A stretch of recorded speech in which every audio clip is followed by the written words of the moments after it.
আসসালামু আলাইকুম। আমি শাহজাহান আলী আবার আপনাদের সামনে হাজির হয়েছি। আশা করি আপনারা সবাই ভালো আছেন এবং আমিও আল্লাহর রহমতে ভালো আছি। আজকে কথা বলবো বিকাশ দিয়ে আপনারা কিভাবে বিদ্যুৎ বিল পরিশোধ করবেন। খুব সহজ নিয়মে আপনি বিদ্যুৎ বিলটা পরিশোধ করতে পারবেন। জাস্ট আপনার বিকাশ অ্যাপসে টাকা রাখতে হবে, যত টাকা আপনি পরিশোধ করবেন এই টাকাটা রাখতে হবে।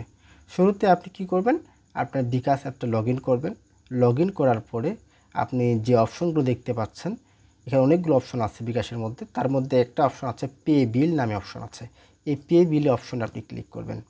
তারপরে আপনাকে নির্বাচন করতে হবে আপনার এলাকায় কোন কোম্পানির বিদ্যুৎ চলতেছে।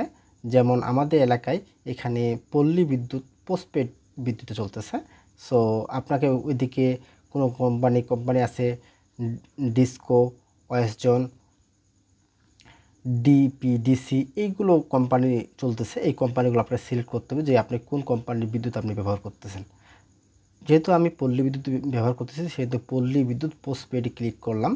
ক্লিক করার পর চতুর্থ ধাপে যে অপশনটা আছে, যে এখানে কাস্টমার আইডি বা অ্যাকাউন্ট নাম্বার বা এসএমএস নাম্বার, যে উপরে আপনার বিদ্যুৎ বিলের যে কাগজটা আছে এই কাগজের নাম্বারটা আছে, এই নাম্বারটা আপনাকে বসাইতে হবে।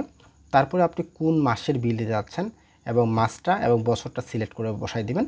তারপরে আপনি পরের ধাপে আপনার অ্যামাউন্টটা চলে আসবে। যদি আপনি দেখেন এই অ্যামাউন্টটা আপনার কাগজের বিলের সাথে মিলে যাচ্ছে, সেম হচ্ছে, তাহলে বুঝতে হবে যে আপনার এটা আপনি সঠিক আপনি বিলটা পেমেন্ট করতেছেন।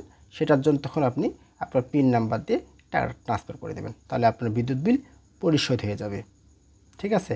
এবং একটা সর্বশেষে বিদ্যুৎ পরিশোধ করার পর একটা ট্রানজেকশন নাম্বার আছে, এই নাম্বারটা আপনি কালেক্ট করে রেখে দেবেন। আশা করি বুঝতে পারছেন। যদি ভিডিওটা ভালো লাগে অবশ্যই লাইক, কমেন্ট, শেয়ার করবেন এবং আমার চ্যানেলটা অবশ্যই সাবস্ক্রাইব করবেন। খোদা হাফেজ।